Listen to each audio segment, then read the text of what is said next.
Fala galera, tudo bem? Sejam bem-vindos a mais um vídeo do canal Paideia. Hoje para a gente continuar uma conversa e um papo sobre a Revolução Francesa.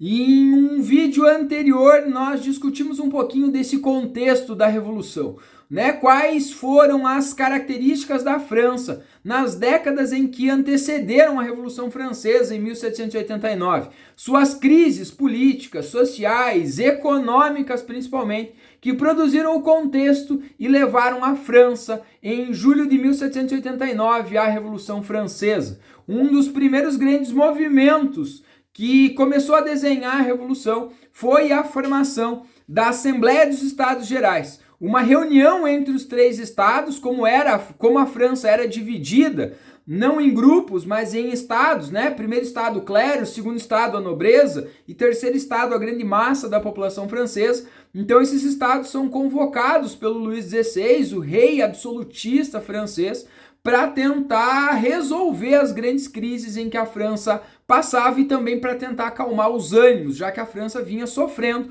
com grandes convulsões, greves, manifestações, passeatas dessa população que vivia esse descontentamento político, social, econômico, enfim, a grande crise em que o país se encontrava. E aí, no dia 14 de julho de 1789, frente a algumas visíveis manobras do rei Luís XVI de fechamento e encerramento da Assembleia Geral, a população vai à rua e acaba tomando, num primeiro momento, Paris e depois, literalmente, o país todo.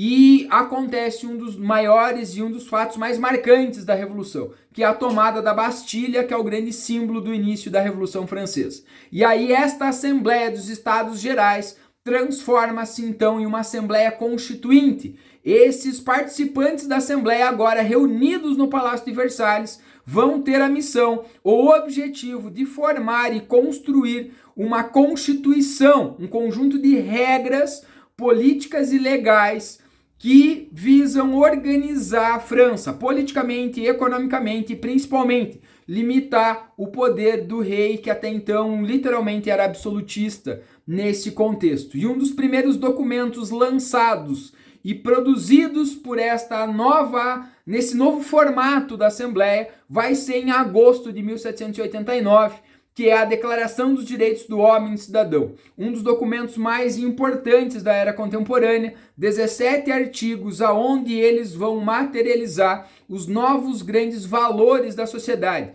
pautado nos ideais iluministas, né, principalmente aqueles de liberdade e igualdade, liberdade de expressão religiosa e liberdade de resistência contra as grandes opressões políticas sociais desse modelo de governo, e também vão materializar os ideais de igualdade, igualdade perante a lei, né, o direito de todos os indivíduos serem tratados de forma igual a partir da sua condição enquanto cidadão e não a partir do seu nascimento nesse momento. E aí este documento literalmente coloca um fim no período que a gente chama de Antigo Regime, e a partir daí os regimes absolutistas começam a declinar periodicamente, consequentemente, a partir de que esses ideais, esse documento passa a inspirar a formação de outros documentos nesse momento. Mas, infelizmente, a Declaração de Direitos do Homem e Cidadão, trazendo e materializando os ideais de igualdade e liberdade,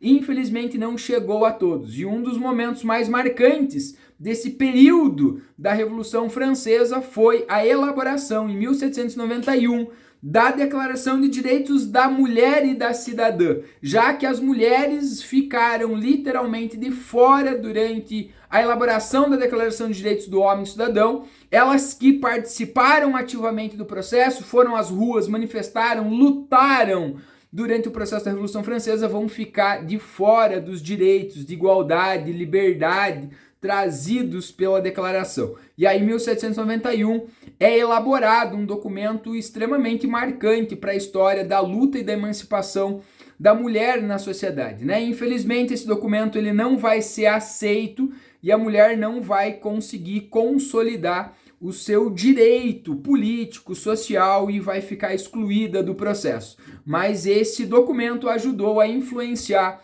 e estimular a luta pelas conquistas femininas a partir da Revolução Francesa nesse contexto. Então, a partir deste momento da Assembleia Nacional Constituinte, né, elabora-se uma carta constitucional onde transforma literalmente a França agora não mais num reino, num país absolutista, onde temos um rei que governa de forma absoluta e hereditária. Agora temos uma monarquia constitucional hereditária, né, um conjunto de leis que vai literalmente limitar o direito e o poder do rei de tomar decisões. Agora ele precisa consultar principalmente a Assembleia, né? Esta Assembleia que agora passa a se tornar, né, um órgão político de participação popular neste momento. Então, num primeiro momento, Luís XVI, sem ter outra saída, aceita assinar, reconhecer e jurar a Constituição nesse momento. Mas o que ele vai fazer é tentar ganhar um pouco de tempo,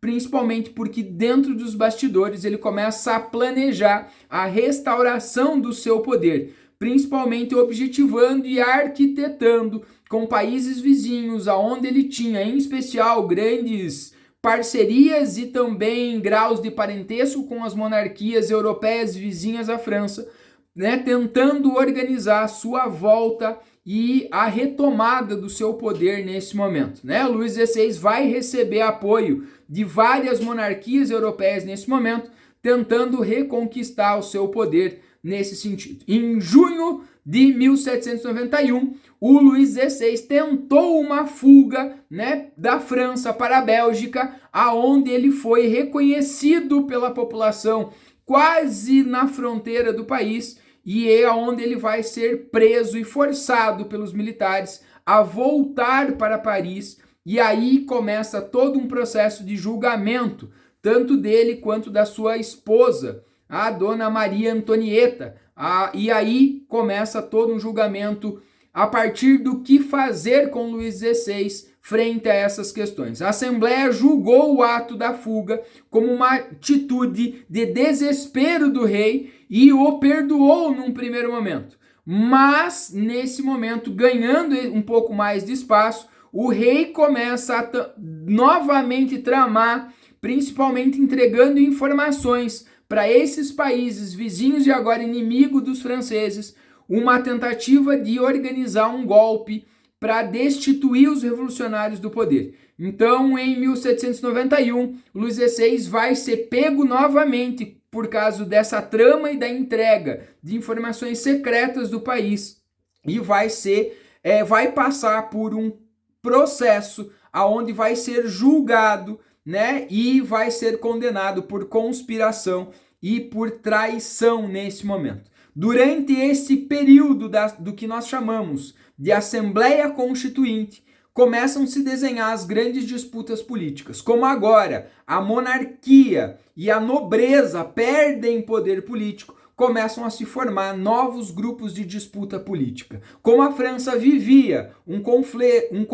contexto de intensa crise política, e aí esses grupos sociais começam a se desenhar também como grandes forças políticas. E aí os três principais grupos que nascem nesse contexto vão ser os girondinos, um grupo formado basicamente por representantes da alta burguesia que defendiam em especial a preservação da monarquia constitucional e defendiam algumas mudanças sociais, políticas no país, mas mudanças mais moderadas, principalmente para defender os seus interesses políticos e em especiais econômicos nesse momento. Um outro grupo oposto aos girondinos vão ser o grupo dos jacobinos, esses representantes da pequena burguesia, das camadas mais humildes da população, podemos dizer assim. E essa perspectiva dos jacobinos política defendia uma ampliação nas mudanças estruturais do país. Por isso são considerados um grupo mais radical, né, onde defendiam mudanças sociais mais rápidas, justamente porque estavam ligados aos seus interesses políticos, sociais e principalmente como cidadãos nesse sentido.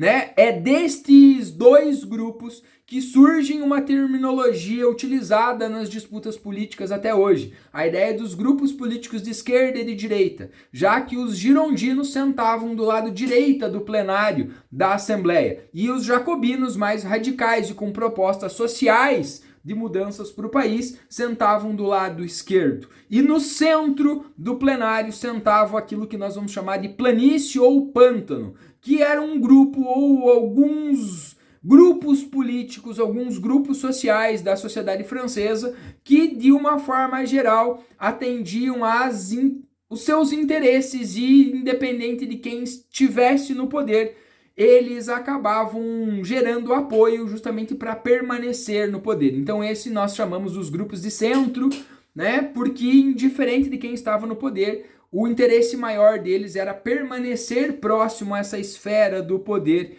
nesse sentido. Então, com o Luís XVI frente a esse julgamento e condenado ou não, né? Depois da sua prisão, então, a Assembleia vai convocar os seus representantes para tratar da situação do Luís XVI nesse momento. Então, aí em 1792, o Luís XVI, frente a esse julgamento, perde o título de rei e passa a ser um simples cidadão, e ele é julgado pela lei como qualquer outra pessoa comum dentro da sociedade francesa. Então, como condenado agora por conspiração e traição contra a Revolução, o cidadão Luís vai ser condenado à morte por essa traição. Ele é executado na guilhotina em janeiro de 1793 e logo em seguida a dona Maria Antonieta, sua esposa, também vai ser condenada pelo mesmo crime nesse momento. E aí a monarquia francesa